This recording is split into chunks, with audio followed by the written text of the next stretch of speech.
Shalom brothers and sisters, it's good to be able to greet you in today's online services. I would like to remind everyone to still be connected in our CG. Our CG is still being held online, and for more information, you can go to our Instagram at GMS Singapore. Now, we would like to invite everyone to give the offering. You can scan on the QR code on my left. I would like to lead everyone in prayer. Dear Heavenly Father, we thank you for today. We thank you for the opportunity to give to you. Please use this offering in your name. Thank you, Lord Jesus. In Jesus' name we pray. Amen.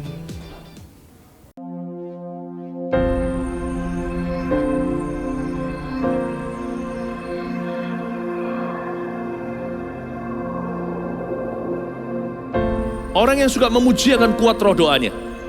Orang yang berdoa pasti berakhir memuji. Karena Allah bertata di atas pujian. Siapa memuji, Allah mengatasi hidupnya.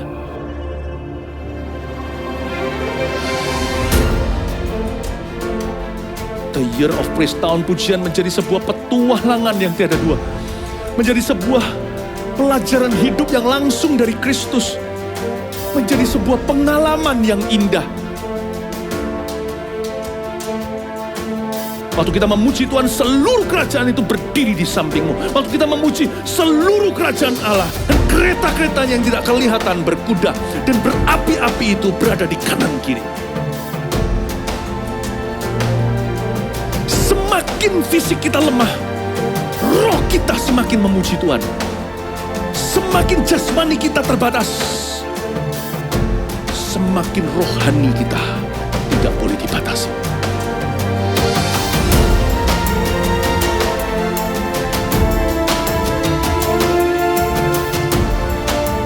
Welcome to the Year of Praise and Provision. Mari kita mengizinkan Tuhan merajut rancangan yang belum pernah kita bayangkan.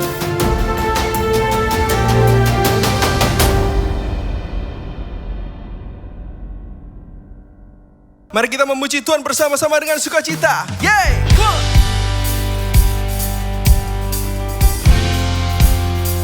Mari bertepuk tangan.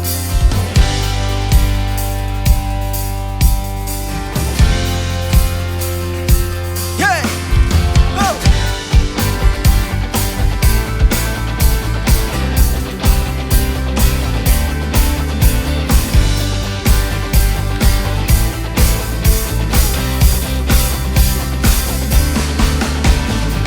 Ku masuki gerbangnya Tuhan dengan hati yang bersyukur.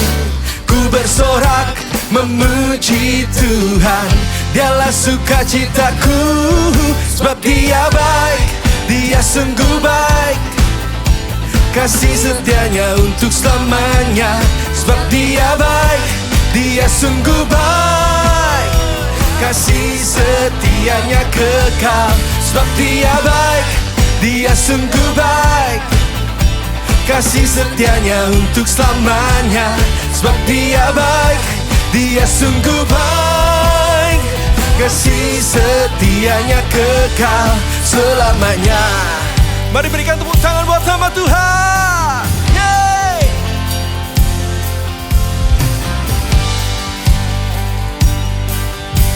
Haleluya! Ku nyanyikan pujian bagi Dia dengan hati yang bersyukur. Ku rasakan kebaikannya di sepanjang hidupku. Sebab Dia baik, Dia sungguh baik, kasih setianya untuk selamanya. Sebab Dia baik, Dia sungguh baik, kasih setianya kekal. Sebab Dia baik, Dia sungguh baik, kasih setianya untuk selamanya. Sebab Dia baik, Dia sungguh baik, kasih setianya kekal. Kasih-Nya tak pernah berubah, dulu, sekarang, dan selamanya. Terpujilah Tuhan, terpujilah Yesus, terpujilah Tuhan terpujilah, Yesus terpujilah, Tuhan terpujilah, Yesus. Sebab Dia baik, Dia sungguh baik. Mari bertepuk tangan bersama-sama. Kasih setianya untuk selamanya. Sebab Dia baik, Dia sungguh baik.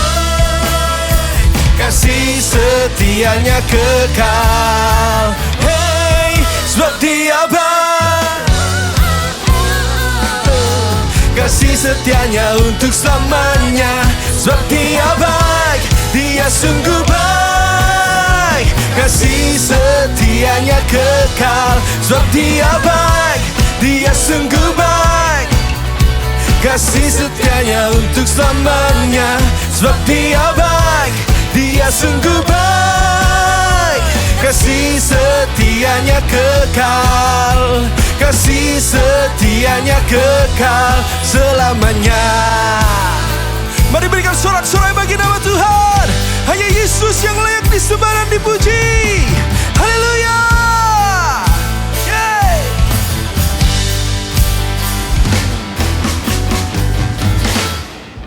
Haleluya. Terima kasih ya Tuhan, kasih setiamu tidak pernah berkesudahan. Kau begitu baik dalam hidup kami. Kami menyembah-Mu. Kami mau naikkan syukur kami kepadamu ya Tuhan. Di setiap musim hidup kami tahu Kau selalu beserta kami. Makasih ya Tuhan.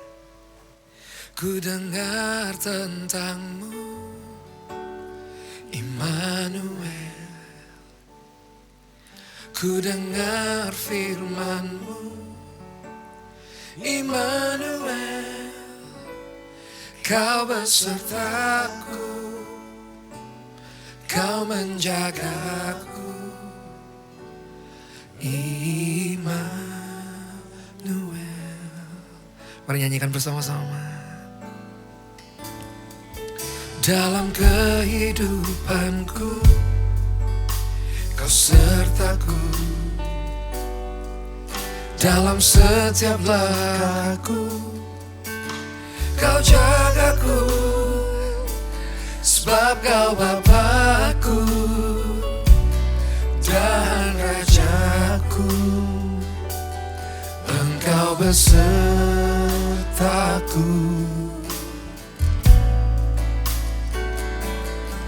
Saat badai menerpa, ku tak takut, karena Kau besertaku. Dimanapun ku ada, terima kasih buat kasih-Mu, yeah. Terima kasih buat cinta-Mu. Ku tak mau, ku tak mampu jauh dari-Mu.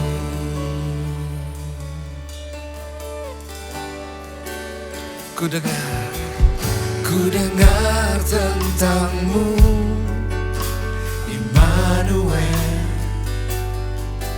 Ku dengar firman-Mu, Immanuel. Kau besertaku, Kau menjagaku, Immanuel.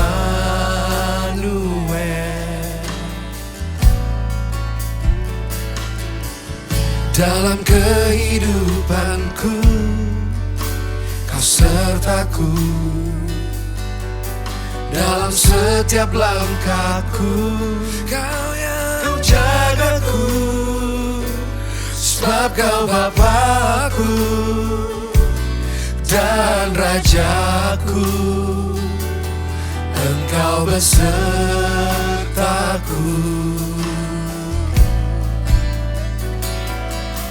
Saat badai menerpa, ku tak takut, karena Kau besertaku. besertaku dimanapun ku ada. Terima kasih buat kasih-Mu. Terima kasih buat cinta-Mu. Ku tak mau, ku tak mampu jauh dari-Mu. Terima kasih, terima kasih buat kasih-Mu. Terima kasih buat cinta-Mu. Ku tak mau, ku tak mampu jauh dari-Mu.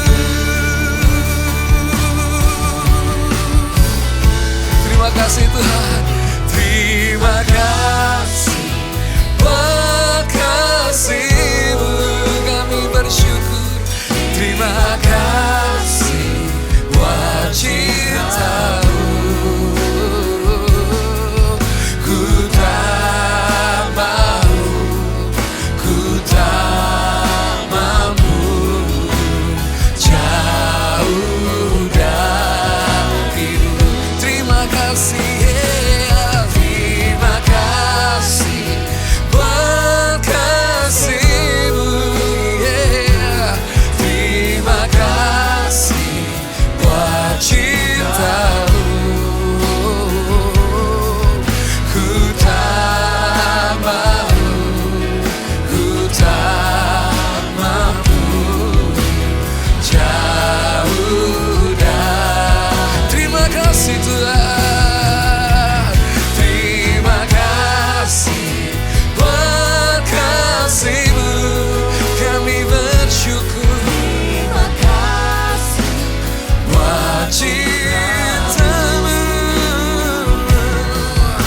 Ku tak mau, ku tak mampu jauh dari-Mu.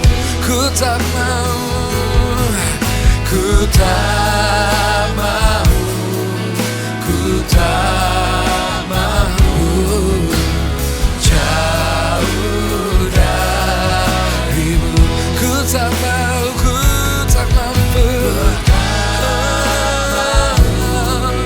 ku tak mampu jauh dari-Mu.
tak mau, ku tak mampu jauh darimu.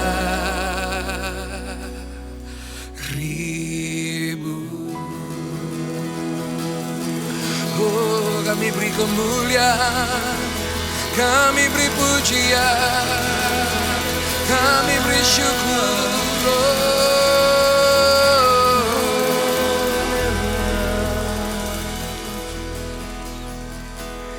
Inilah yang ku renungkan setiap waktu. Nyanyian pujian dan pengagungan kepadamu.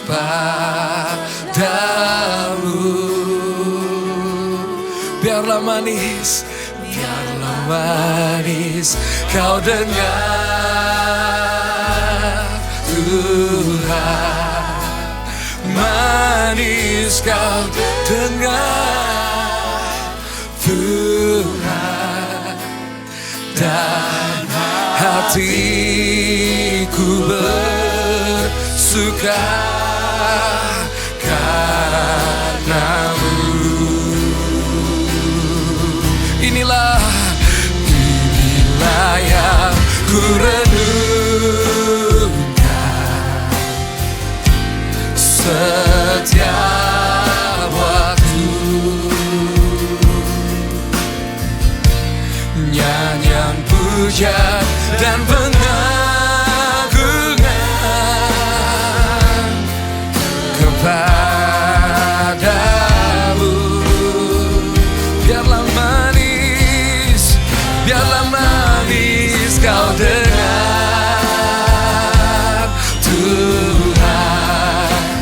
Manis kau dengar Tuhan, dan hatiku bersuka karenamu.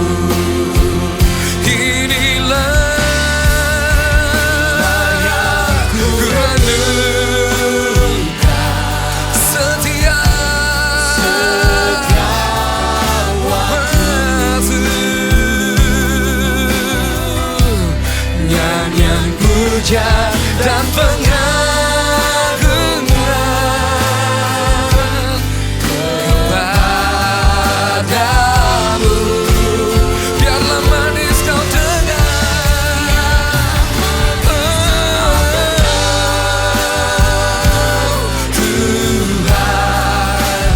Manis kau dengar Tuhan, dan hatiku bersuka karenamu.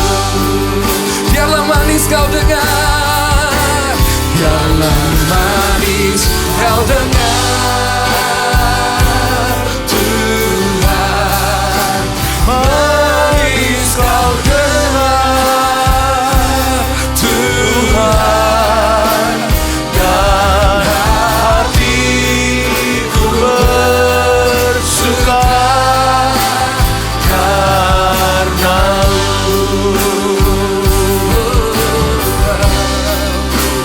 Dan hatiku bersuka, dan hatiku bersuka, dan hatiku bersuka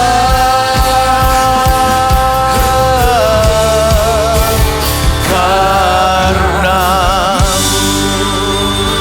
Haleluya. Yesus, kau sumber kemenangan kami. Kau alamat puji-pujian kami. Dan Engkaulah satu-satunya yang kami sembah. Tuhan Yesus, Kau hadir di tengah-tengah umat-Mu, di mana kami masing-masing berada. Di sini maupun di sana, tidak ada jarak dalam hadirat Allah. Jamahlah Tuhan setiap hati yang hancur, setiap hidup yang bergumul. Dan mereka yang senang, ya Tuhan, Tuhan juga lawat semua. Terima kasih Bapa, sampaikan sabdamu, kirim Roh Kudus-Mu, dan sembunyikan hamba-Mu di balik salib Yesus. Dalam nama Yesus kami berdoa, haleluya, amin. Praise the Lord, puji Tuhan. Nanti kita akan mengambil perjamuan kudus, jadi tolong siapkan roti apa saja, air, kalau tidak ada anggur ya, air putih pun jadi. Nanti kita akan ambil perjamuan kudus. Tapi sebelumnya kita dengarkan firman Tuhan di akhir pekan ini, atau hari apapun Anda menyaksikan setelah live-nya.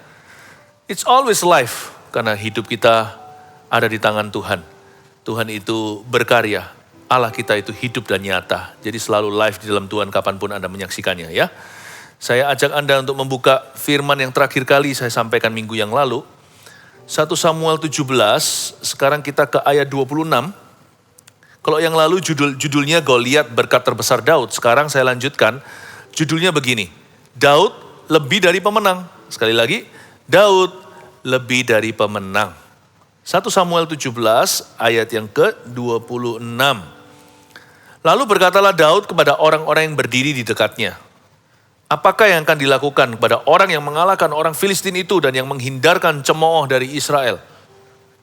Siapakah orang Filistin yang tak bersunat ini sampai ia berani mencemoohkan barisan daripada Allah yang hidup? Rakyat itu pun menjawabnya dengan perkataan tadi, begitulah akan dilakukan kepada orang yang mengalahkan dia. Ayat 26 ini seolah-olah Daud tanya rewardnya apa? Siapa kalahkan Goliat dapat apa? Padahal sebenarnya kalau Anda baca di ayat sebelumnya, minggu lalu saya jelaskan. Di antara para tentara Israel yang pengecut semua waktu itu, mereka saling rumpi, saling ngobrol begini. Tahu nggak siapa yang kalahkan Goliat yang mengerikan itu, yang tak seorang pun di antara kita berani untuk menghadapi, akan diberi oleh raja kekayaan besar, anak putrinya jadi menantu raja nih ceritanya. Dan juga dibebaskan pajak seluruh keluarganya. Nah Daud itu di ayat 26 hanyalah sambung benang merahnya. Dia menyambung pembicaraan. Kan orang itu perlu suatu intro kan. Untuk bisa connect itu. Mereka lagi bicara apa dari sana dia mulai. Nah Daud berkata, coba apa yang akan dilakukan kepada orang yang mengalahkan orang Filistin itu? Demikianlah Daud berkata kepada orang-orang yang berdiri di dekatnya. Dia pancing mereka agar supaya dia terlibat dalam pembicaraan. Daud itu luar biasa ya. Dia itu berhikmat. Sebelum kita jadi lebih dari pemenang, kita harus punya hikmat dulu. Daud punya people skill yang bagus. Tapi people skill atau hikmat-hikmatnya itu semuanya itu berlandaskan roh takut akan Tuhan. Karena permulaan hikmat adalah takut akan Allah. Jadi target pertama kita bukan untuk menang. Bukan untuk menang perang, bahkan bukan untuk jadi lebih dari pemenang. Kita harus punya fondasinya. Fundamental segala kemenangan adalah roh takut akan Tuhan. Dan setelah itu muncul berbagai macam hikmat, termasuk people skill atau kemampuan untuk bersosialisasi. Daud bertanya begini sama orang-orang yang berdiri. Guys, apa sih? Kalian bicarakan apa? Apa kata raja? Raja akan kasih apa kepada orang yang kalahkan Goliat itu? Tapi motivasi Daud kelihatan justru di ayat 26b, bagian kedua. Lalu tiba-tiba itulah Daud sesungguhnya, dia jadi diri sendiri, kelihatan asli. Siapakah orang Filistin yang tak bersunat ini? Sampai ia berani mencemoohkan barisan daripada Allah yang hidup. Kemampuan bersosialisasi itu hanyalah ada di otak kita. Motivasi gak bisa jauh dari hati. Apa yang jadi motivasi kita itu mempengaruhi. Kalau kasih, kita akan jadi berkat bagi orang lain. Tapi tanpa kasih, kita cenderung untuk memanipulasi. Daud memulai dengan sebuah pembicaraan dengan benang merahnya ceritanya. Atau Daud memulai dengan pembicaraan orang-orang itu yang sedang berlangsung. Guys, lu orang ngomong apa sih? Kalian lagi ngobrol apa ini? Lalu setelah itu, giliran dia yang akan mengutarakan opini. Daud berkata begini, siapa orang Filistin itu? Kok berani-beraninya dia mencemoohkan barisan daripada Allah yang hidup. Di hati kita itu harus terbakar dan kebakaran. Cinta akan Tuhan, cinta akan rumah Tuhan menghanguskan. Gak bisa pura-pura, cepat lambat orang kan lihat motif atau motivasi hati. Cepat lambat orang kan lihat aslinya kita. Karena itu isilah hatimu terlebih dahulu dengan Tuhan Yesus. Daud ini gak terima Tuhan itu digituin. Daud juga gak bisa menerima umat Tuhan dicemoohkan. Karena dia adalah gembala sejati di dalam hati. Dia sudah praktek dulu dengan domba kambing punya papanya. Daud ini hati gembala. Dia cinta pada Tuhan. Dan dia pedulikan umatnya.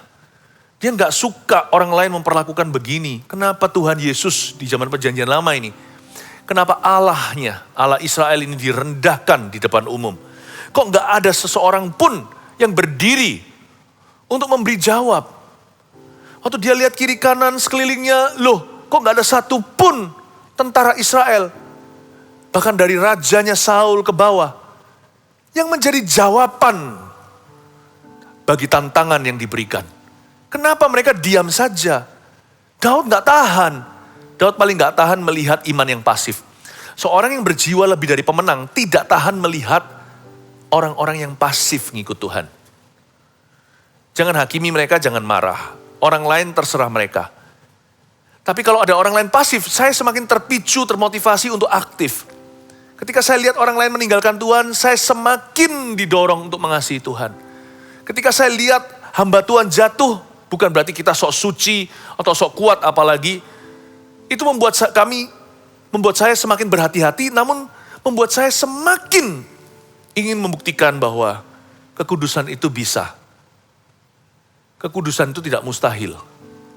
Bahwa kita bisa memilih untuk jatuh, kita juga bisa memilih untuk tidak jatuh. Daud punya jiwa lebih dari pemenang, rohnya menyala untuk Tuhan. Biarlah rohmu menyala-nyala dan layani Tuhan. Dan dia gak tahan lihat orang-orang yang pasif. Kalian mau diam aja terserah. As for me and my house, kata Yosua, tapi aku dan seisi rumahku, kami akan melayani Tuhan. Daud berkata, kalian mau menerima gitu aja semua perkataan itu, kalian tidak bela.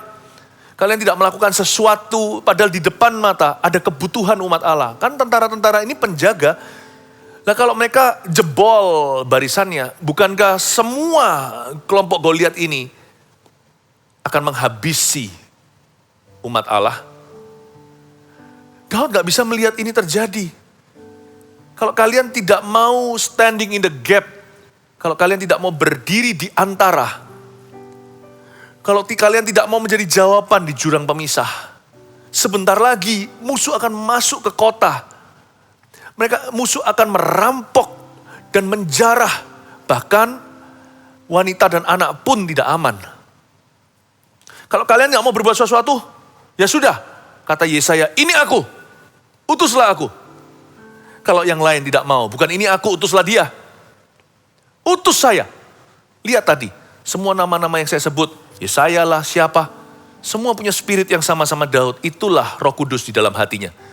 Orang yang lebih dari pemenang tidak bisa tinggal diam. Jadi saya tanya sekarang, apakah imanmu pasif ikut Yesus, hanya percaya saja? Kalau gitu kemungkinan Anda tidak percaya. Sebab orang yang percaya tidak akan tahan melihat ketidakpercayaan di sekeliling mereka. Tidak akan tahan melihat segala sesuatu, semua kebutuhan yang ada di depan, tidak ada satupun bangkit berdiri untuk menjawabnya. Padahal Tuhan sudah kasih kunci kerajaan sorga. Siapakah orang Filistin yang gak bersunat ini sampai ia berani mencemoohkan barisan daripada Allah yang hidup? Lalu ayat 27 tadi, rakyat itu pun menjawabnya dengan perkataan itu.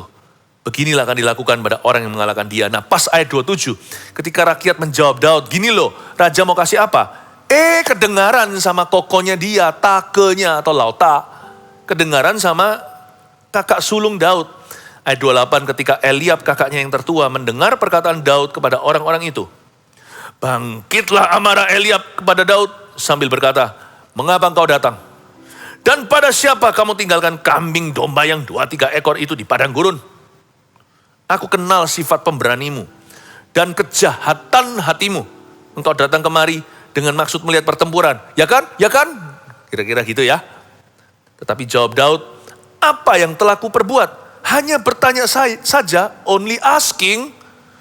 Lalu berpalinglah ia daripadanya kepada orang lain dan menanyakan yang sama. Dan rakyat memberi jawab kepadanya seperti tadi. Ayat 28, kenapa Eliab angry?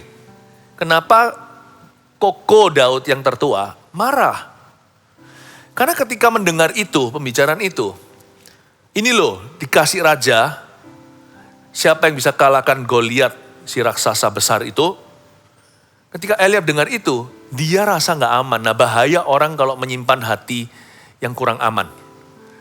Anda tidak bisa punya kedua-duanya. Hati kurang aman, dan juga lebih dari pemenang. Itu dua gak jodoh deh. Jangan coba dipersatukan. Kalau kita punya perasaan tidak aman sama Tuhan, tidak aman sama diri sendiri, tidak aman sama orang lain, gak bisa kita jadi lebih dari pemenang. Bergumul sama diri sendiri aja kalah kok, buktinya hatinya gak aman. Eliab itu gak bisa dipakai Tuhan, sekalipun dia tertua. Badannya paling tegap, gagah perkasa, pengalaman banyak. Dan di dalam tentara, mungkin baret hijau, baret merah, mungkin Kopassus, pahlawan khusus. Percuma semua status. Kalau spiritnya pecundang, gak bisa apa-apa. Buktinya dia lawan Goliat gak berani, beraninya bully. Beraninya membuli adiknya. Tapi tahu gak kenapa si Eliab marah? Mungkin karena ayat 27, Eliab hanya mendengar secuil itu, hanya bagian di mana rakyat menjawab Daud, begini akan dilakukan kepada orang yang mengalahkan Goliat. Dia gak mendengar waktu Daud marah, motivasi sesungguhnya. Kenapa sih kalian diam saja?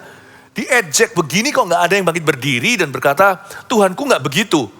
Eliab gak dengar itu. Dan yang Eliab besar-besarkan, digede-gedein, yang dia fokuskan adalah kepada upah atau rewardnya. Dan Eliab trauma, paham maksud saya. Eliab ini kakak tertua Daud. Once upon a time, suatu hari pada waktu Daud diurapi oleh Samuel. Samuel datang sang nabi, semua udah GR, khususnya kakak-kakaknya. Ini pasti gua nih, pasti saya yang diurapi. Demikian pula papanya pun merasa demikian. Si Isai berkata, ini kakak yang tertua Eliab. Lalu ditolak sama Samuel kan, karena ditolak Tuhan. Manusia melihat fisiknya, aku melihat hati, bukan ini. Next, lalu anak kedua, next anak ketiga. Sampai semua anaknya muncul semua, gak ada stok lagi. Lupa, ada satu si bungsu di belakang halaman. Nah, pada waktu Eliab itu ditolak, dia pasti sakit hati, bukan sama Daud. Dia pasti sakit hati sama Tuhan. Loh, kok bukan aku? Aku yang paling ganteng. Aku kan putra mahkota.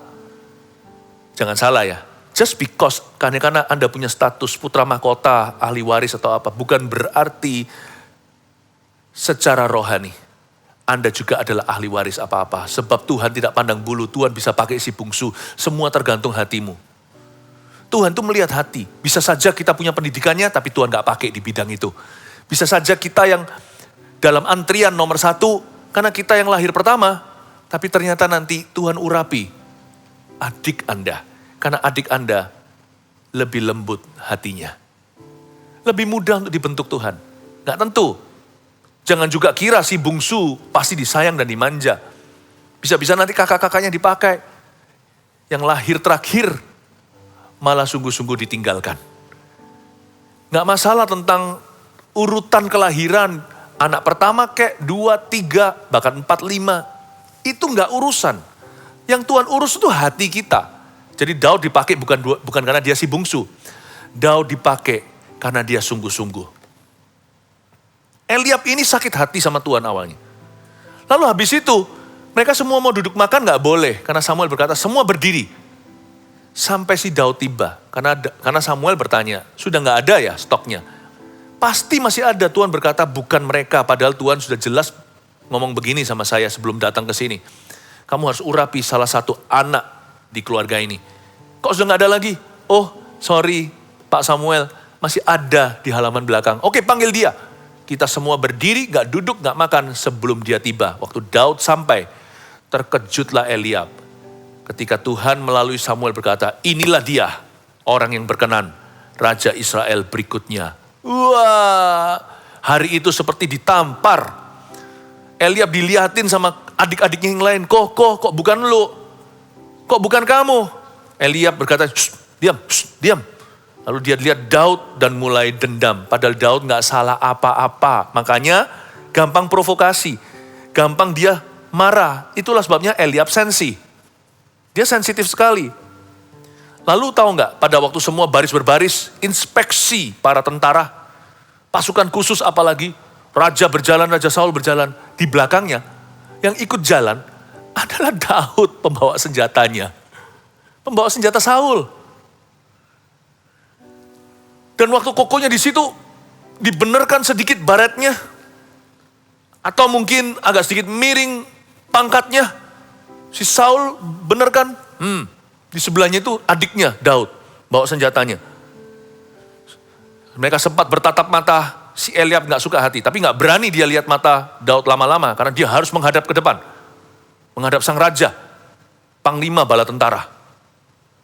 Lalu dia berkata dalam hati, awas ya lu, dek, gaya-gaya. Kita semua dijemur, diterik matahari. Kamu jalan sama raja, lalu kembali ke singgasana. Wah, marah dia. Masa sekarang aku kalah lagi? Dia datang ke medan pertempuran, langsung rasa gak aman. Jangan-jangan si maling ini akan mencuri berkatku lagi. Apa-apaan nih? Apa kamu mau lawan Goliat? Dia bisa hina, bisa ejek, tapi sebenarnya dia worry, sebenarnya dia khawatir nih. Sebab Eliab tahu adiknya pernah bunuh singa dan beruang. Karena pasti itu jadi family news hari itu. Papanya pasti bilang tadi Daud hajar singa. Eliab langsung berkata, hah? Sehebat-hebat tentara, mana bisa lawan singanya Yehuda? Itu singa-singa yang zaman ini mungkin sudah punah. Itu singa-singa gede-gede, bukan sekarang di Afrika, itu lebih besar lagi. Daud bunuh, dia pakai senjata apa? Dia bukan tentara, dia gembala. Kok bisa dia kalahkan beruang? Beruang itu jangan lihat dia gemuk ya. Dia bisa lari dari 0 hampir 100 km, hanya berapa detik saja. Hanya gak bisa lama, karena berat badannya.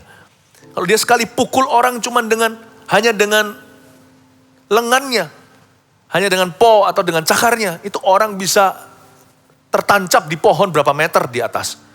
Beruang itu kuat sekali. Kok bisa terbunuh oleh adikku? Sebenarnya dibilang si Eliab ini dia tuh marah, sebenarnya marahnya dia itu karena worry.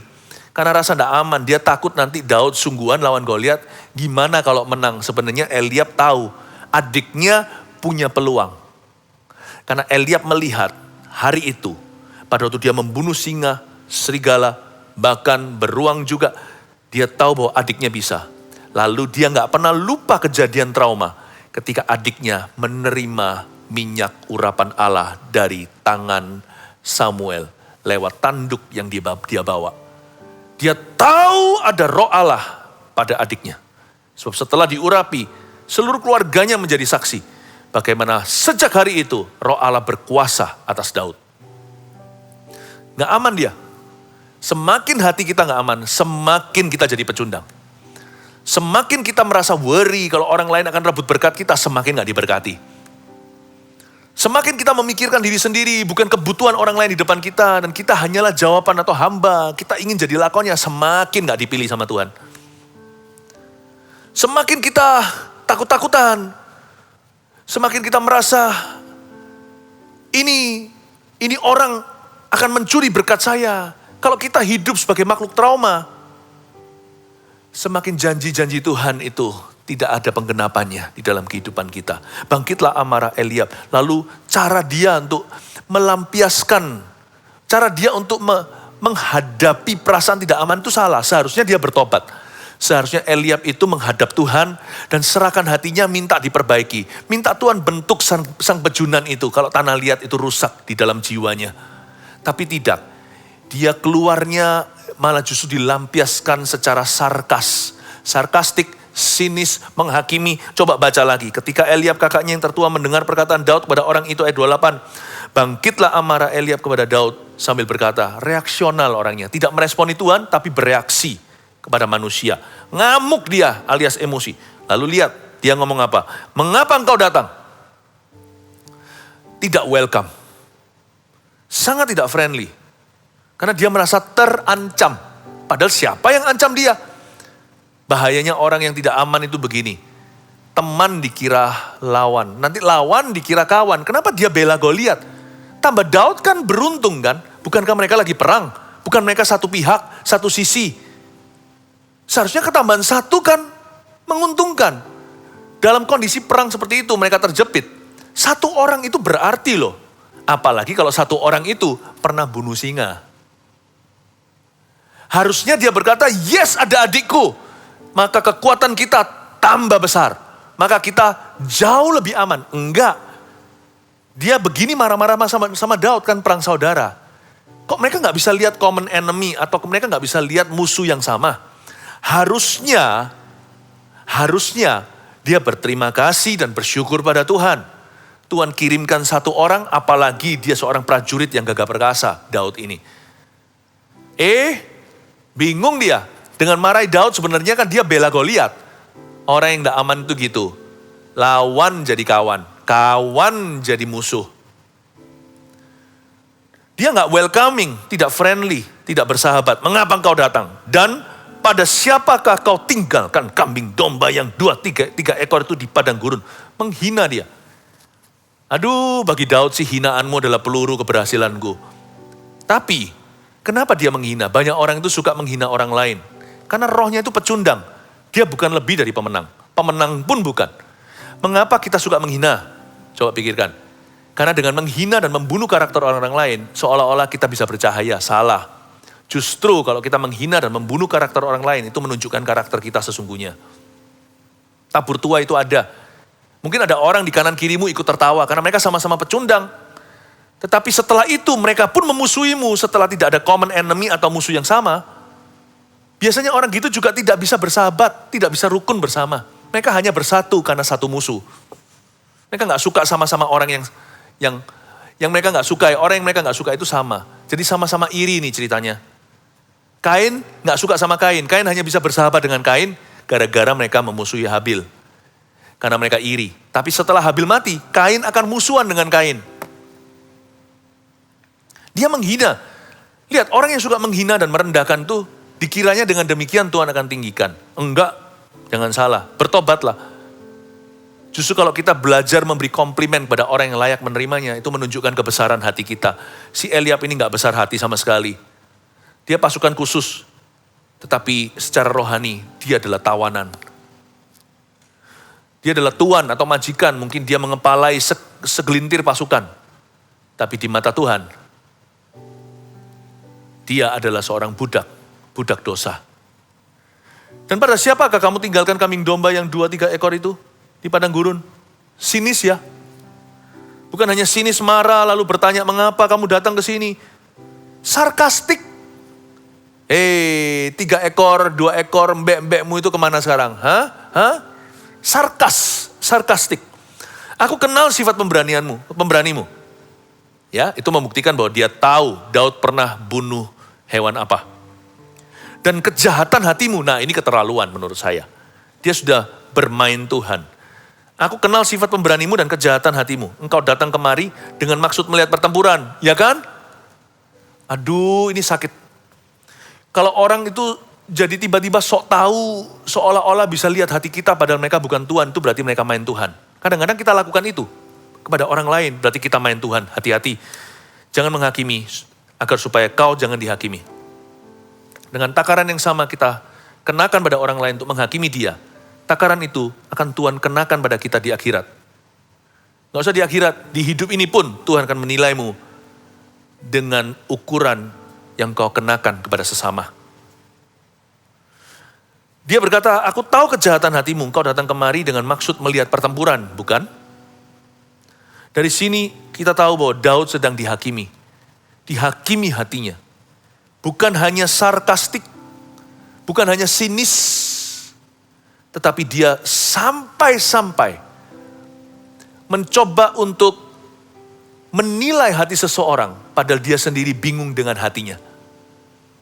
Dan yang dia lakukan bukan hanya main Tuhan, tapi dia mengintimidasi adiknya. Ayat 29. Mari kita lihat kebesaran hati Daud, kenapa dia ini lebih dari pemenang. Tetapi jawab Daud, ya perlu dijawab lah ya, sarkas juga perlu dijawab. Tapi jangan terpancing emosi. Daud jawab begini, tetapi jawab Daud, apa yang telah kuperbuat? Only asking, hanya bertanya saja. Ini agak, saya kagum sekali dengan cara dia menjawab. Jawaban Daud tidak sarkastik. Jawaban Daud secukupnya. Ini yang disebut jawaban yang lembut meredakan amarah. Daud bisa mengelak. Dia berkata, emangnya apa sih yang aku perbuat? Kan hanya tanya saja. Daud gak bercerita banyak, nanti bisa jadi jatuh di lubang yang sama seperti Yusuf di Perjanjian Lama. Dia pasti pernah membaca cerita tentang Yusuf. Cerita terlalu banyak mulut.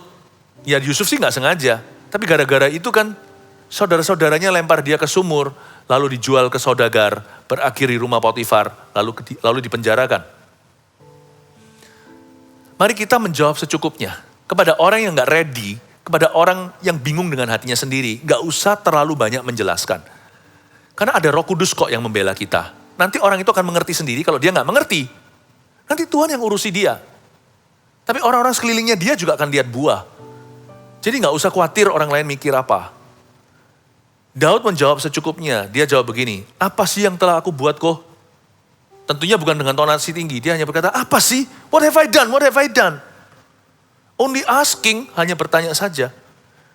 Daud gak ceritakan dia berniat apa. Kalau dia cerita gitu bisa dihalangi. Jadi jangan sampai terlalu gembar-gemborkan strategi, visi sebelum waktunya.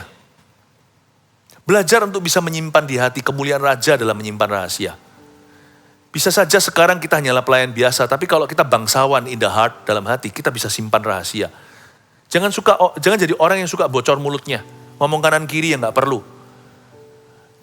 Jawab saja yang ditanya, gak usah berlebihan. Kalau gak tanya, gak usah beritahu. Ada orang yang beritahu kita sesuatu, kita sendiri bisa bingung, bisa saling pandang-pandangan, hanya kita gak berani ngomong terang-terangan karena sungkan, kita bisa pandang-pandangan dengan teman yang lain, tatapan mata, siapa yang tanya? Apa yang telah aku perbuat? Hanya bertanya saja, kata Daud. Dia mengelak. Saya kagum. Dari ayat ini aja belum ayat 30, saya tahu Goliat akan tumbang. Orang yang bisa menguasai raksasa di hati, dalam kedagingannya maksud saya. Dia bisa kuasai raksasa apapun di luarnya. Daud itu buah roh ke-9-nya bagus luar biasa. Penguasaan diri atau pengendalian. Dia bisa mengendalikan emosinya, padahal harusnya sudah disinis, sarkas, dihakimi lagi, diintimidasi. Harusnya Daud marah seperti kita, kepancing emosinya. Tapi enggak, dia bisa mengendalikan dirinya dengan baik di dalam Tuhan. Karena persekutuannya dengan Roh Kudus membantu dia untuk melakukan itu. Dia berkata, aku cuma tanya loh, apa salahnya? Hanya bertanya saja, udah. Lalu lihat ayat 30, lalu berpalinglah ia daripadanya. Menghindari pertengkaran.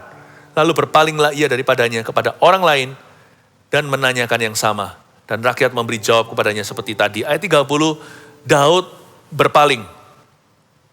Dari sini kita tahu bahwa Daud is a man of peace. Dia bukan a man of war. Jadi dia pergi berperang lawan Goliat dan orang Filistin. When David goes to war, it is only when he only does so because it is necessary. Kalau Daud pergi ke medan pertempuran dan berperang, kalau Daud lakukan itu hanya karena memang itu adalah tugasnya. Daud lakukan itu karena memang perlu atau seperlunya. Karena nyawa orang lain adalah pertaruhannya, apalagi umat Allah.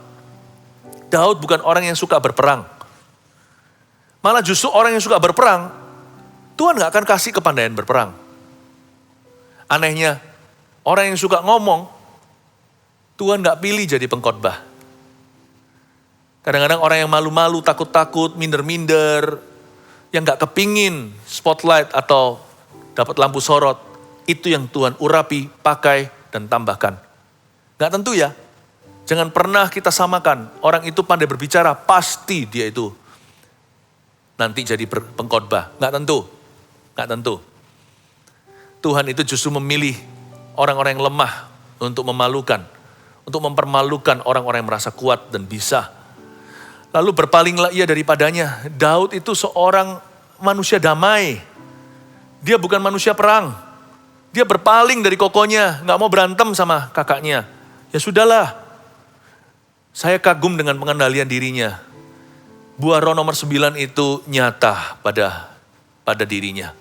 Orang Daud ini tidak suka berantem sama siapa-siapa. Makanya saya tahu Goliat pasti tumbang, Goliat pasti kalah. raksasa itu pasti roboh di tangannya.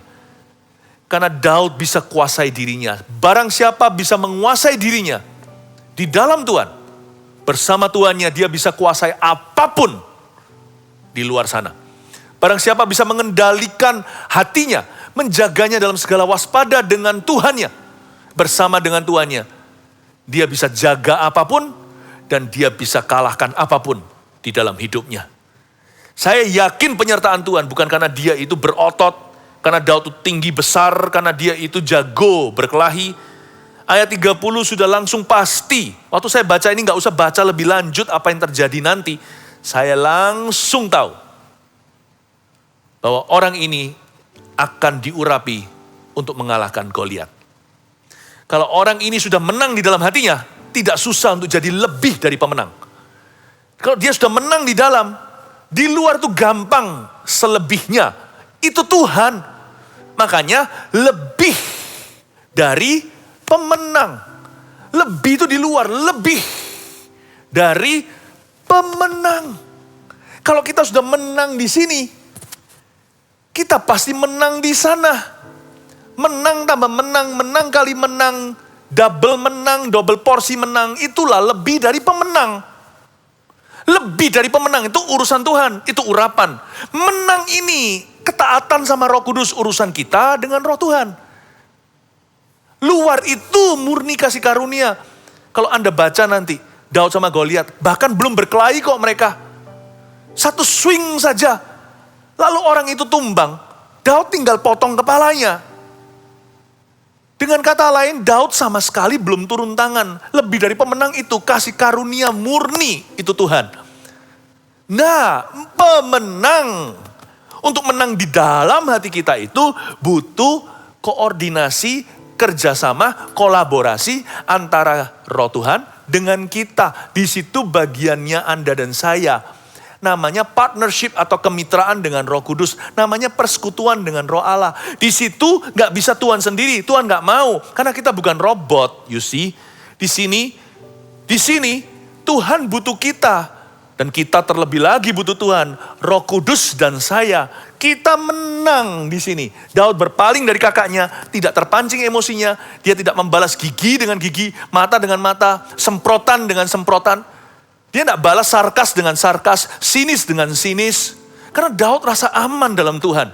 Dia tahu panggilan. Di dalam hatinya ini selesai dia sudah dengan Roh Kudus. Dia menang terhadap dirinya. Dia menang atas dirinya. Dia menang atas kedagingannya. Kalau dia sudah menang di dalam sini, tinggal berjalan aja, nggak usah pakai semua ketopongnya raja, nggak usah pakai pedang peralatan, pakai jubah zirah, jubah peperangan, nggak perlu. Dia jalan kosongan aja sama Tuhan. Dia jalan mentahan aja, primitif saja sama Roh Kudus. Itu Goliat so pasti mati. Orang yang bisa menang di sini lebih dari pemenang itu gampang. Sungguh-sungguh kuasa Tuhan jadi mentah dalam hidupnya. Mentahan, gak perlu dimasak sama sekali. Kalau orang itu sudah menyangkali diri, pikul salib setiap hari. Tinggal Tuhan yang bekerja 100% di luar sana. Daud tinggal nurut saja. Daud tinggal berjalan dan lalui. Daud hanya berpartisipasi, bahkan belum turun tangan sama sekali. Engkau akan berdiri, kata Tuhan pada Musa, dan melihat my deliverance today, dan kelepasan dari aku. Kau akan melihat mujizatku. Lebih dari pemenang itu dimulai dari dalam hati. Ayat 31, terdengarlah kepada orang perkataan yang diucapkan oleh Daud, lalu diberitahukannya kepada Saul, dan Saul menyuruh memanggil dia. Saul panggil dia. Siapa sih ini? Orang yang kayaknya berani. Ayat 32, berkatalah Daud kepada Saul, janganlah seorang menjadi tawar hati karena dia, hambamu ini akan pergi melawan orang Filistin itu. Kesan pertama, waktu melihat Daud, bukan lagi sebagai musisi atau pembawa senjata.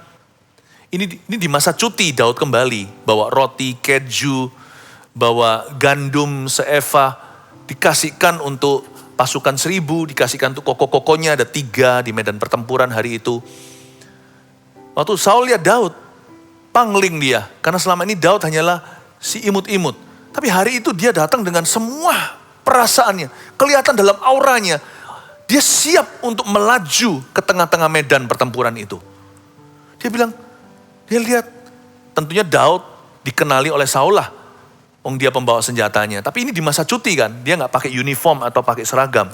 Dan Saul tentunya tidak detil orangnya. Karena Saul itu sudah rada kesetanan pada zaman itu. Waktu-waktu itu roh-roh jahat sudah mengganggu hatinya. Jadi saya yakin Saul itu nggak bisa mikir dengan jernih. Waktu dia lihat Daud, harusnya dia berkata, ngapain kamu di sini atau apa? Tidak menyapa atau apa. Langsung Daud bicara sama Saul. Daud tidak perlu basa-basi dan berkata, Tuhan, jangan seorang pun menjadi tawar hati karena dia. Utus aku. Hambamu ini akan pergi melawan orang Filistin itu. Tetapi Saul berkata kepada Daud, lihat itu. Tidak mungkin. Ayat 33. Ya, ini mungkin Saul mulai sadar. Ini kan Daud. Si pemain kecapi itu musisi. Ini kan live bandnya istana. Gak mungkin. No way, Jose. Impossible, my friend. You just a child. Kamu hanyalah seorang anak ingusan. Tidak mungkin kau dapat menghadapi orang Filistin itu untuk melawan dia. Sebab engkau masih muda. Sedang dia sejak dari masa mudanya telah menjadi prajurit. Ketika Saul mulai menyadari siapa Daud. Seperti ayahnya Daud sendiri. Direndahkanlah Daud sekali lagi. Gak mungkin lah ya. Masa seperti kamu, tole-tole sepertimu, masa bisa melawan raksasa itu? Dia dari kecil lahir udah perang. Mungkin lahir keluar dari kandungan langsung pegang pedang. Gak mungkin kau dapat menghadapi orang Filistin itu. Saya gak heran sih kalau lihat ayat 33, cara Saul berbicara. Seluruh tentara hambar, makanya semua pasukannya gak beriman. Rajanya gak beriman kok. Gurunya kayak gitu apalagi muridnya. Saul berkata gak mungkin, ini orang yang mengkritik kemenangan sebelum kemenangan itu dicoba. Ini orang kayak gini, orang yang WO atau yang sudah drop out sebelum masuk ke dalam ring tinjunya. Ini orang yang udah ngaku kalah sebelum mencoba. Kalau spiritnya rajanya, jenderalnya, imamnya, gembala Israel yaitu Saul saat itu kayak gitu. Lah bagaimana dengan anak-anaknya? Bagaimana dengan anak rohaninya, dengan umatnya, dengan tentaranya dan pasukannya? Papanya aja kayak begitu kok, like father, like son. Belum apa-apa Saul lihat Daud, lu, mana mungkin, kamu pembawa senjataku. Dan kamu adalah staf pilihan memang. Kan mana bisa. Dia gak percaya Tuhan. Dan juga gak percayaan orangnya sama orang lain. Persis kayak kakaknya Daud, Eliab. Gak aman hati dan jiwanya. Gak mungkin. Lalu Daud ayat 34, sebelum kalahkan Goliat, dia kalahkan dulu Goliat di depannya yang bukan orang Filistin, yaitu sesama orang Yahudi. Dia harus kalahkan Goliat di depan, yaitu Saul, raja yang tidak percaya.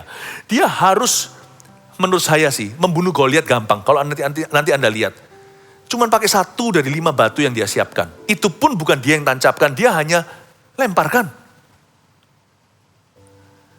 Tetapi lebih susah meyakinkan seorang raja yang tidak beriman. Lebih susah untuk meyakinkan seorang gembala yang sudah kehilangan visinya.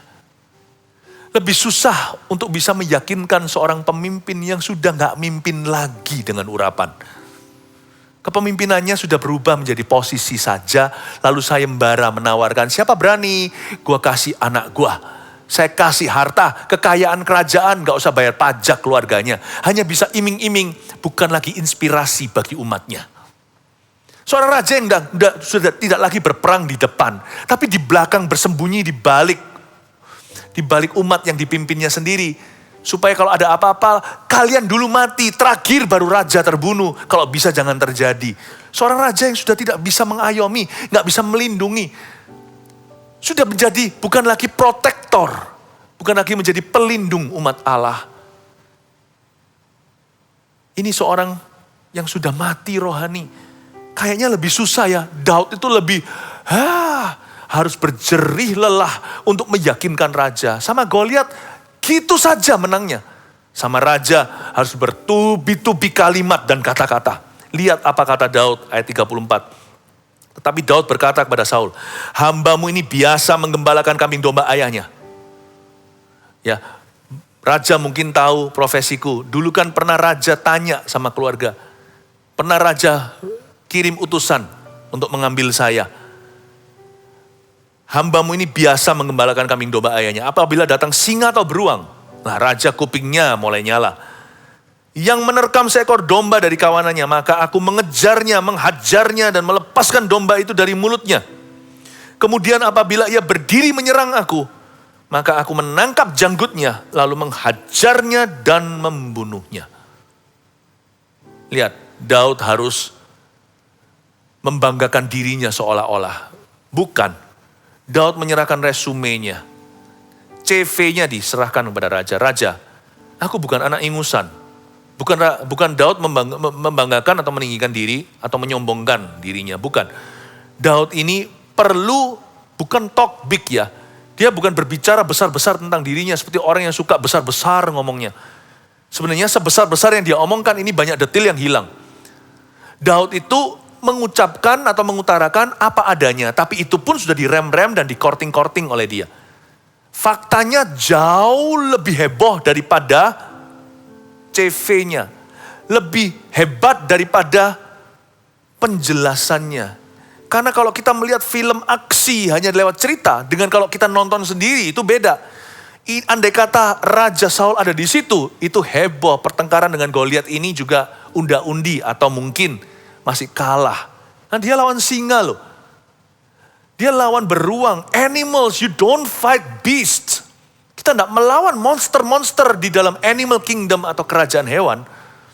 Manusia itu masih bisa tahu rasa sakit. Hewan itu akan sikat.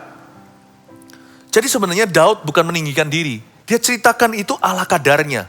Jauh lebih heboh. Ada orang tertentu yang kelihatannya mulutnya penuh iman. Padahal itu belum seluruh imannya. Tapi ada orang tertentu yang kelihatannya mulutnya minder. Suka merendahkan dirinya sendiri. Bukan merendah hati ya. Suka minder, suka nyangkal-nyangkal dan berkata, enggak lah, aku ini orang yang paling bodoh, paling malang, paling kasihan. Padahal sombongnya setengah mati di hati. Nggak tentu ya. Lebih baik kita moderat dalam menjelaskan tentang diri. Tapi kalau kali ini kan profesional, ditanya raja. Jadi ini CV atau ini adalah resume. Maka ayat 36 berkata, baik singa maupun beruang telah dihajar oleh hambamu ini. Dan orang Filistin yang tidak bersunat itu, ia akan sama seperti salah satu daripada binatang itu. Karena ia telah mencemoohkan barisan daripada Allah yang hidup. Daud berkata, Raja, sebelum Goliat ini akan terbunuh, izinkan hambamu itu menjelaskan begini. Ini bukan pertama raksasa yang akan kubunuh nanti. Sebelum Goliat, ada singa, ya Raja. Baginda, sebelum singa, ada beruang. Satu-satunya alasan kita menoleh ke belakang adalah pertolongan Tuhan. Jangan pernah melihat ke belakang Anda untuk mengingat dosa orang lain atau untuk mengingat dosamu sendiri yang sudah diampuni oleh Tuhan, asal kita sudah akui dan tinggalkan. Jangan pernah menoleh di belakang kita dan mengizinkan masa lalu mendikte kita selalu hidup dalam trauma. Tapi kalau kita memang harus menoleh lagi, menolehlah untuk satu alasan ini. Ingatlah semua singa yang Tuhan telah membantumu untuk membunuhnya. Setiap beruang di masa lalu, apa bedanya sama Goliat? Beruang bukan singa. Beda memang, itu beda jenis. Tapi Goliat adalah manusia. Gede memang, tapi ini tantangan baru. Tantangan baru kek, lebih baru kek. Bagi Tuhan tidak ada bedanya singa, beruang, dan Goliat. Semua akan tumbang. Tumbang di hadapan dan di bawah kaki seseorang yang lebih dari pemenang. Itu semua mentalitas sih. Semua itu spiritualitas. Semua itu kerohanian. Semua itu iman. Satu-satunya cara untuk meyakinkan raja adalah mengingatkan, Raja, ini resumeku. Ini history, ini sejarah. Bukan history, H-I-S-T-O-R-Y. Tapi H-I-S pisah, H huruf besar. His story, S-T-O-R-Y. Ini adalah cerita Tuhan dalam hidupku. Daud bukan meninggikan diri. Bukan bermegah atas dirinya. Dia berkata, Tuhanku membuatku menghajar semua itu. Sekarang Tuhan yang sama akan menghajar dia. Jangan punya kebiasaan buruk mengingat-ingat masa lalu. Kecuali untuk alasan satu. Hanya untuk satu alasan ini. Ayat 37, pula kata Daud, Tuhan yang telah melepaskan aku dari cakar singa dan dari cakar beruang, Dia juga akan melepaskan aku dari tangan orang Filistin itu. Kata Saul kepada Daud, pergilah, Tuhan menyertai engkau. Lihat ayat 37 ya. Seorang yang lebih dari pemenang, mulutnya akan dijaga. Mulutnya akan penuh dengan iman. Dia tidak akan mengurangi apa-apa atau menambah-nambahi. Dia tidak akan membumbu-bumbui. Mulutnya dapat dipercaya. Jangan mudah percaya orang yang mulutnya minder. Jangan kira itu rendah hati. Tapi bukan berarti iman itu menyombongkan diri, juga harus hati-hati ya. Pokoknya kalau bicara tentang dirimu dan diriku, moderat saja. Yang saya coba jelaskan pada Anda sekarang adalah, kalau dibanding dengan fakta sesungguhnya, perkataan Daud yang kedengarannya sangat arogan ini, padahal ini moderat. Speak lower of yourself. Berbicara lebih rendah tentang dirimu. Berbicara lebih tinggi tentang orang lain. Contoh, kalau ada orang lain berjasa dalam hidup Anda, jasanya kecil saja. Dulu pada waktu masa susah, Anda dipinjami apa? Bukan uang, maksud saya mungkin dipinjami gudangnya ketika Anda tidak bisa taruh barang. Itu besar-besarkan. Sampai seterusnya. Kalau ketemu orang itu, terima kasih lagi. Mungkin orang itu bisa merasa gak nyaman. Udahlah gitu-gitu aja, gak usah. Mungkin kalau kata-kata membuat orang tersebut kepada siapa Anda terima kasih itu merasa kurang nyaman.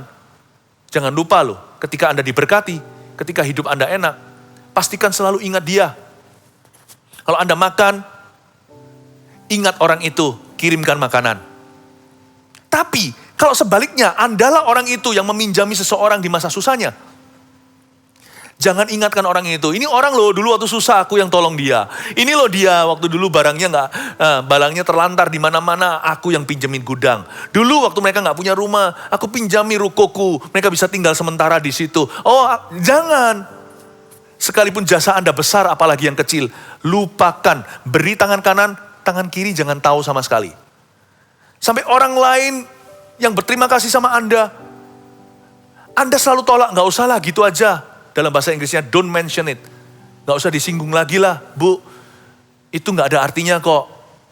Itu juga waktu itu rukoku memang kosong, memang gak ada penyewa. Jadi gudang-gudang sementara juga gak apa-apa. Daripada nanti sip semua, daripada gak dipakai sama sekali, nanti rusak. Nganggur juga sakit hati saya.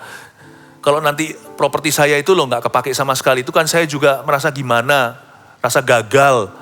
Enggak kok Bu. Dengan demikian, Anda sirami api di dada orang itu, api terima kasih kepada dirimu. Anda sirami dengan air, supaya dia gak usah berapi-api berterima kasih lagi. Kalau perlu dia lupakan. Jadi jangan biasakan kalau Anda berjasa dalam diri orang, orang itu lupa diri, malin kundang. Dulu aku tolong, sekarang dia lupa. Gak usah lah, upahmu datang dari Tuhan. Tapi kalau orang lain punya jasa dalam hidup Anda, jangan lupakan sampai Anda mati. Sekecil apapun itu besar-besarkan. Daud itu mengajarkan kita cerita ini untuk kita moderat sama diri sendiri, selalu bicara lebih rendah tentang diri kita dan selalu berbicara lebih tinggi tentang orang lain. Anggaplah orang lain lebih mulia daripada dirimu. Ayat 38, lalu Saul mengenakan baju perangnya kepada Daud, ditaruhnya ketopong tembaga di kepalanya dan dikenakannya baju sirah kepadanya. 39, ayat terakhir, lalu Daud mengikatkan pedangnya di luar baju perangnya. Dia siap perang nih. Kemudian ia berikhtiar berjalan, sebab belum pernah dicobanya. Maka berkatalah Daud kepada Saul, aku tidak dapat berjalan dengan memakai ini, sebab belum pernah aku mencobanya. Kemudian ia menanggalkannya. Ayat 39 ini istimewa sekali. Daud disuruh pakai semua perlengkapan senjata Saul, pedang, baju perang, perisainya, tombaknya juga kali. Daud pakai semua, Daud berkata, aku gak biasa dengan ini. Kemudian ia menanggalkannya. Again, orang yang lebih dari pemenang itu, pewahyuan terakhir atau hikmat terakhir yang saya berikan lewat sharing hari ini, orangnya simple benar. Selalu jaga simplicity, kesederhanaan.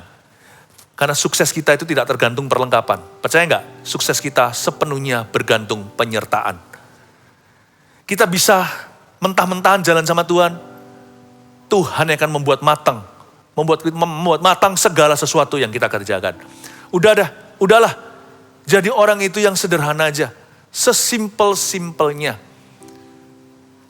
Pakai aksesoris secukupnya. Kalau bicara tentang diri sendiri juga jangan terlalu banyak dekorasi. Kalau orang lain tolong didekor dengan baik. Karena dengan demikian kita menghargai orang lain di dalam Tuhan. Tapi kalau diri sendiri, sudah simple aja lah. Simple aja. Sederhana aja jadi orang. Kesederhanaan ini bukan berarti kita tidak bisa menikmati banyak hal yang Tuhan berikan dalam hidup kita. Contohnya fasilitas. Bukan.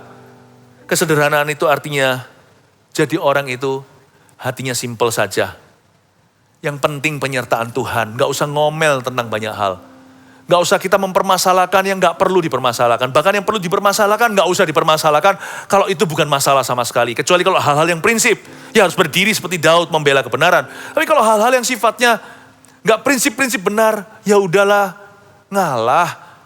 Jadi orang itu yang simple, yang sederhana. Yang easy going, yang gampang sekali untuk berinteraksi dengan sesama.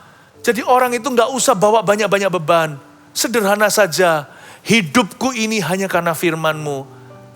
Keberhasilanku hanya karena penyertaan-Mu. Asal Engkau tidak pergi dari aku. Asal Kau tidak buang aku dari hadirat-Mu. Asal Engkau tidak ambil roh-Mu daripadaku.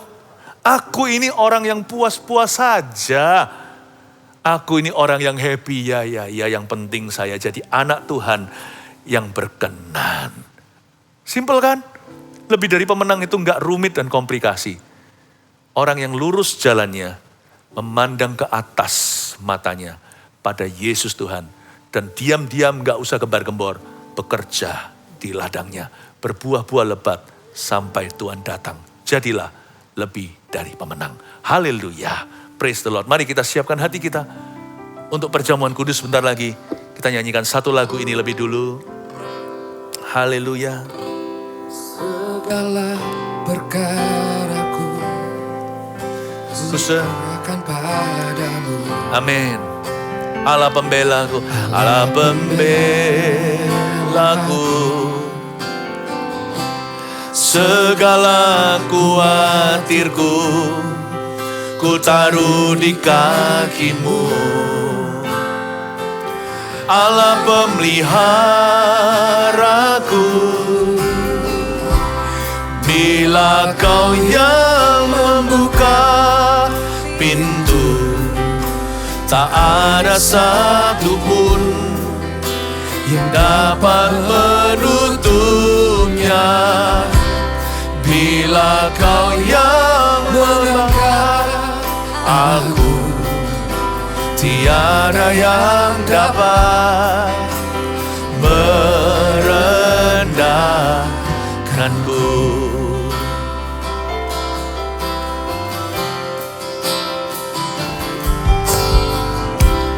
Segala perkaraku ku serahkan padamu. Allahnya Daud, Allah pembelaku.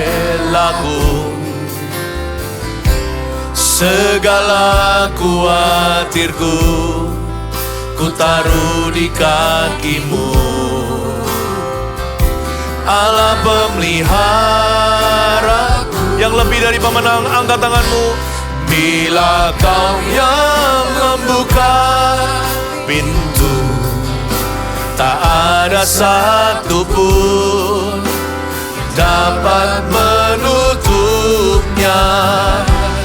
Bila Kau yang mengangkat aku, tiada yang dapat merendahkanku. Bila Kau yang membuka pintu, tak ada satu pun yang dapat menutupnya. Bila Kau yang mengangkat aku, tiada yang dapat merendah. Kuramaya ramaya Maya Sande, Iara Maya Sandara Ramo, Iara Maya Sandara Ramo, Maya Se.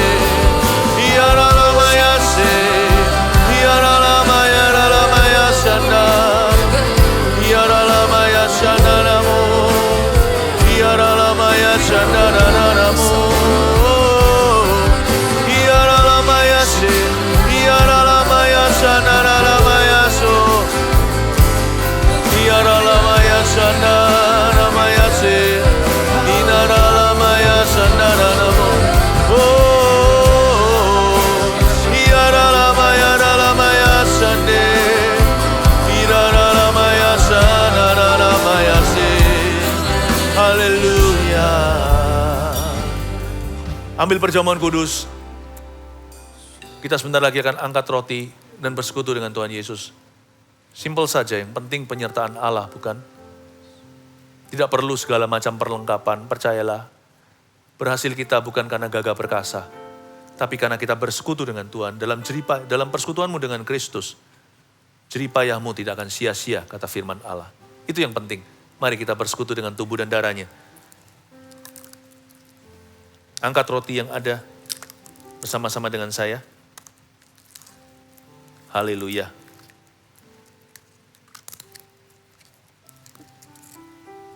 Roti biasa pun di rumah Anda itu cukup. Roti apapun. Mari kita angkat sama-sama. Biarkan rencana Tuhan firman-Nya menjadi daging dalam hidup kita ketika kita ambil daging dan darah Yesus. Biarkan semua rencana Tuhan digenapi dalam kehidupan jemaat Tuhan yang terkasih. Satu persatu. Tak ada satupun firman Tuhan akan gugur dalam hidupmu. Firman itu akan menjadi daging. Dan ketika kita bersekutu dengan tubuh Kristus ini, kita yakin tangan Tuhan akan bekerja merajut kemenangan, lebih dari kemenangan. Membuat kita semua lebih dari pemenang di setiap area yang Tuhan tempatkan. Dan setiap area hidup ini. Terima kasih Tuhan. Mari kita angkat roti ini. Bukankah roti ini adalah roti biasa, tapi ketika kita mengambilnya, kita percaya ada kuasa Tuhan di dalamnya. Kita sedang bersekutu dengan tubuh Kristus, firman Allah. Mari kita makan bersama dalam nama Yesus Kristus.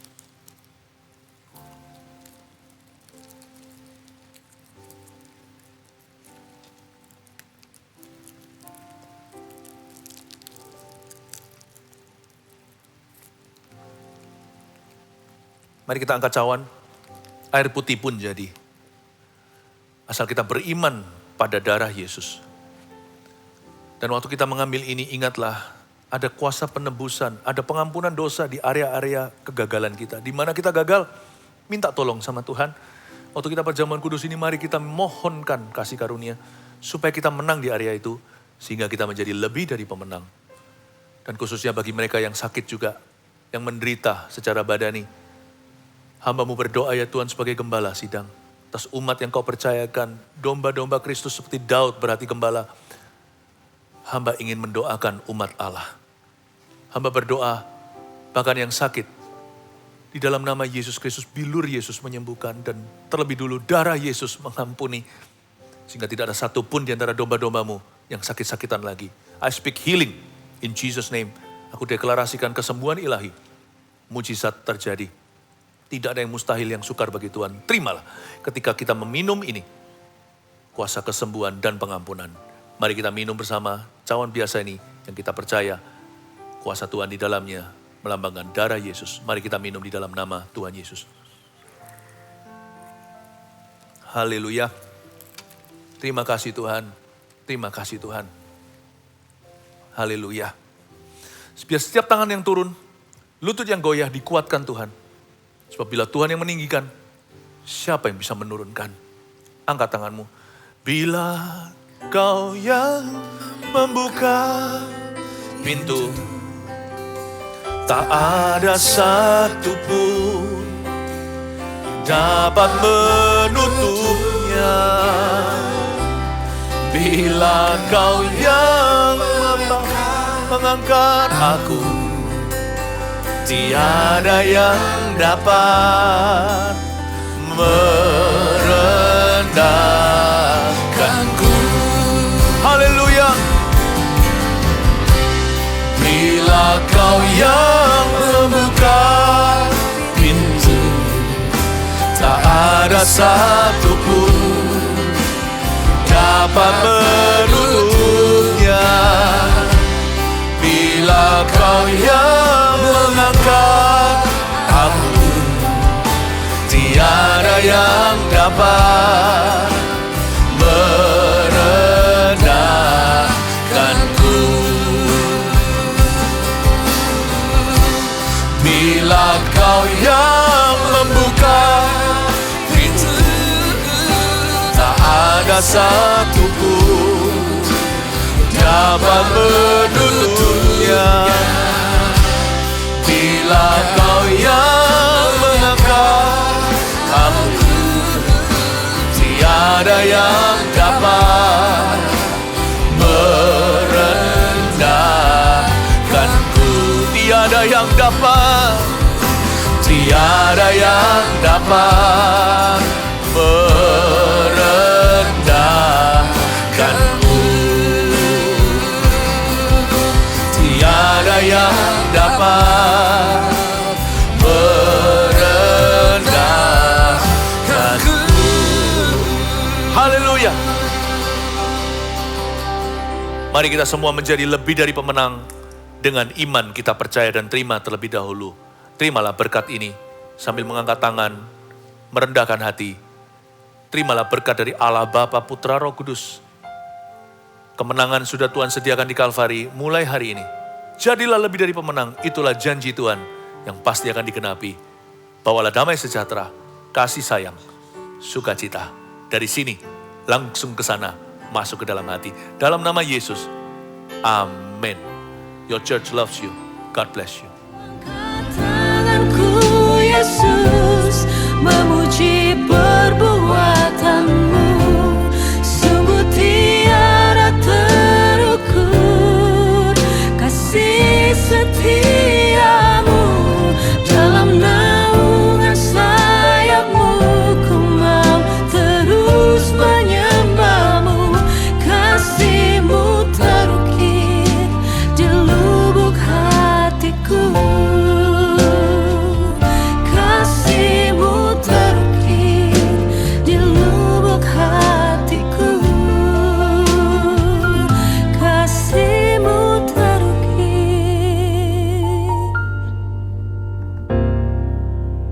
di lubuk hatiku.